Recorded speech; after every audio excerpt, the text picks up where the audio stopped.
দর্শক, বাবরি মসজিদ নিয়ে উগ্র হিন্দুত্ববাদীরা কয়েক যুগ ধরে যে দাবি করে আসছে তা কতটুকু সঠিক এবং এই মসজিদ নির্মাণের সঠিক ইতিহাসটি কী তা আজকের আলোচনায় তুলে ধরার চেষ্টা করব।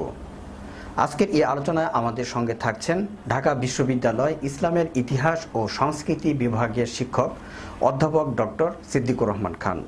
সম্প্রতি সুপ্রিম কোর্ট সেখানে মন্দির নির্মাণের রায় দিয়েছে, অথচ রামের জন্মভূমি এবং জন্ম তারিখ নিয়ে হিন্দু ধর্মগ্রন্থেই সঠিকভাবে উল্লেখ নেই। আবার মসজিদের নিচে যে স্ট্রাকচার আছে বলে জানানো হয়েছে সেটি যে কোনো মন্দিরের সে বিষয়েও কেউ তথ্য প্রমাণ দিতে পারেনি, কিন্তু তারপরেও সেখানে মন্দির নির্মাণের জন্য সুপ্রিম কোর্ট রায় দিয়েছে। সে রায় নিয়ে ভারতীয় প্রখ্যাত আইনজীবীরা এমনকি কয়েকজন সাবেক প্রধান বিচারপতিও আপত্তি জানিয়েছেন। দর্শক, চলুন এ বিষয়ে অধ্যাপক সিদ্দিকুর রহমানের বক্তব্যটি শোনা যাক।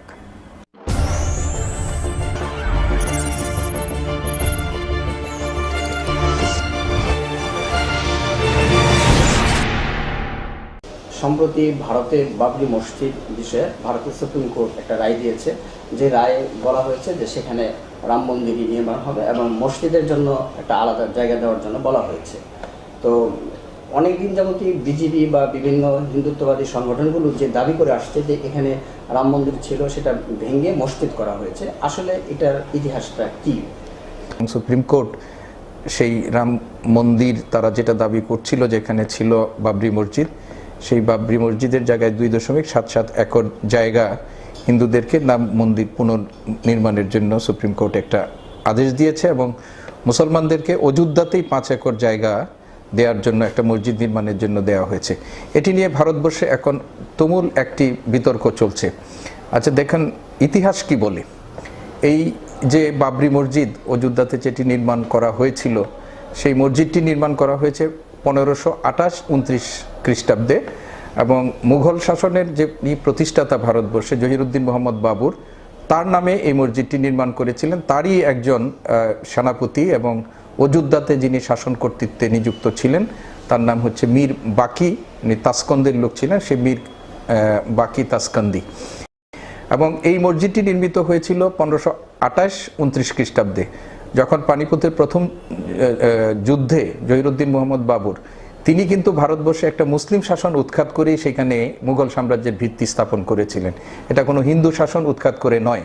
সুলতানি আমলের যে লোধির রাজবংশ ছিল তাদেরকে উৎখাত করে সেখানে তিনি একটা নতুন রাজবংশ প্রতিষ্ঠা করেছেন এবং এরপরে মুঘল যে বাহিনী, সেই মুঘল বাহিনী অযোধ্যার দিকে, উত্তর ভারতের দিকে তারা অগ্রসর হয় এবং বলা হয়ে থাকে যে সম্রাটের নির্দেশেই তিনি এখানে একটা মসজিদ নির্মাণ করেছিলেন। বাবর কিন্তু অযোধ্যাতে যায়নি। বাবরের নামটিকে স্মরণীয় করে রাখার জন্য এই মীর বাকি তাসকন্দি কর্তৃক নির্মিত মসজিদটিকেই এই বাবরি নামে, মসজিদ নামে নামকরণ করা হয়েছিল। মসজিদটি নির্মাণ করা হয়েছে 16 শতাব্দীর 3য় দশকে। আপনারা লক্ষ্য করেন এই মসজিদ নিয়ে বিতর্কটা, অযোধ্যা বিতর্ক, সেটা শুরু হয়েছে কিন্তু 19বিংশ শতাব্দীর মধ্যভাগে। জাস্ট সিপাহী বিদ্রোহের আগে 1853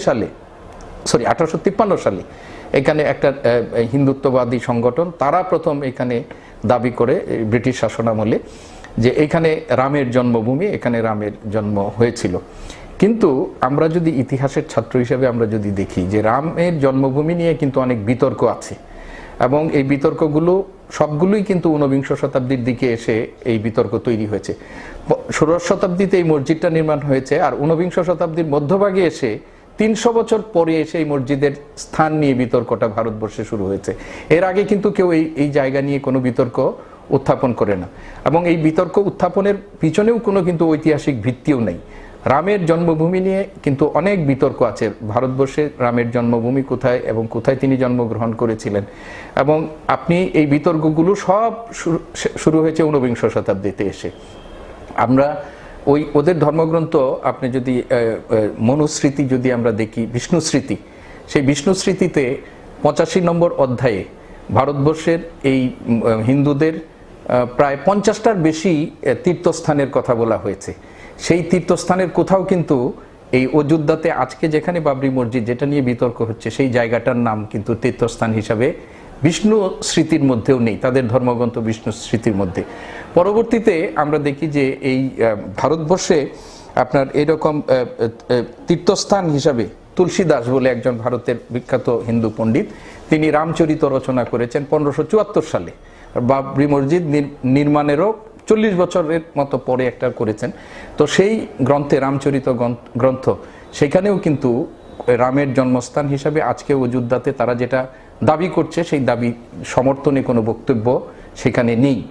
তারপরে আপনি দেখেন যে ভারতের প্রত্নতাত্ত্বিক অধিদপ্তর তাদের খনন কার্যের ফলে বলছে যে এই বাবরি মসজিদের নিচে একটা স্ট্রাকচার আছে, কিন্তু এটা যে রাম মন্দিরের স্ট্রাকচার বা এইরকম, এটা কিন্তু সুনির্দিষ্টভাবে প্রমাণ হয়নি। এবং ভারতবর্ষের যে সম্প্রতি যে রায়টি হয়েছে সেই রায়েরও কিন্তু কোথাও এটা বলা হয় নাই যে এটা রাম মন্দির এখানে ছিল।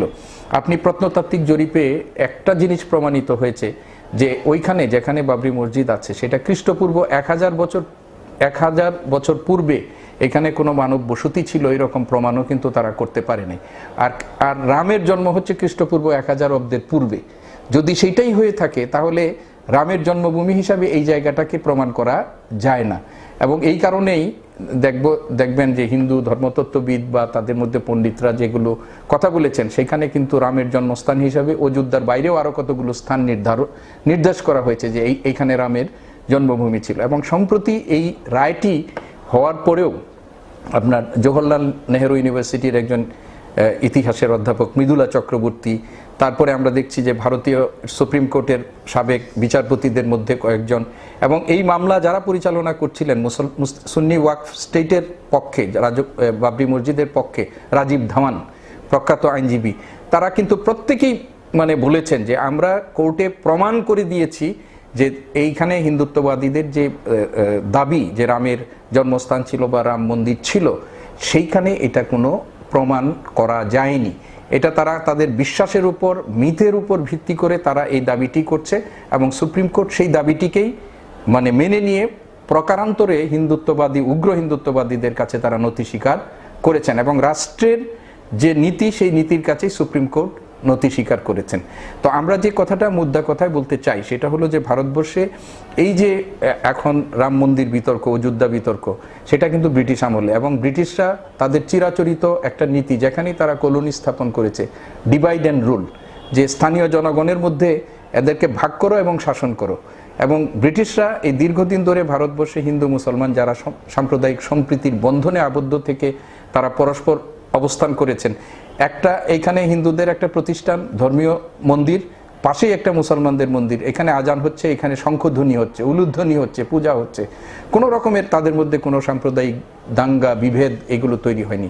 এগুলো সব তৈরি করেছে এসে ব্রিটিশরা, এবং ব্রিটিশরা তাদের সাম্রাজ্যবাদী উপনিবেশবাদী স্বার্থকে বলবৎ রাখার জন্য স্থানীয় জনগোষ্ঠীর মধ্যে বিভেদ তৈরি করে তারা যে শাসন, নিরাপদ শাসন করার নীতি গ্রহণ করেছিল, এই নীতির অংশ হিসাবেই ভারতে তারা সাম্প্রদায়িক এই বিভাজন তারা তৈরি করেছে। এবং এই বিভাজনের ফলেই আমরা দেখি যে কোম্পানি শাসনের শেষ দিকে এসে এই অযোধ্যা বিতর্ক তৈরি হয়েছে, রাম মন্দিরকে কেন্দ্র করে বিতর্ক তৈরি হয়েছে।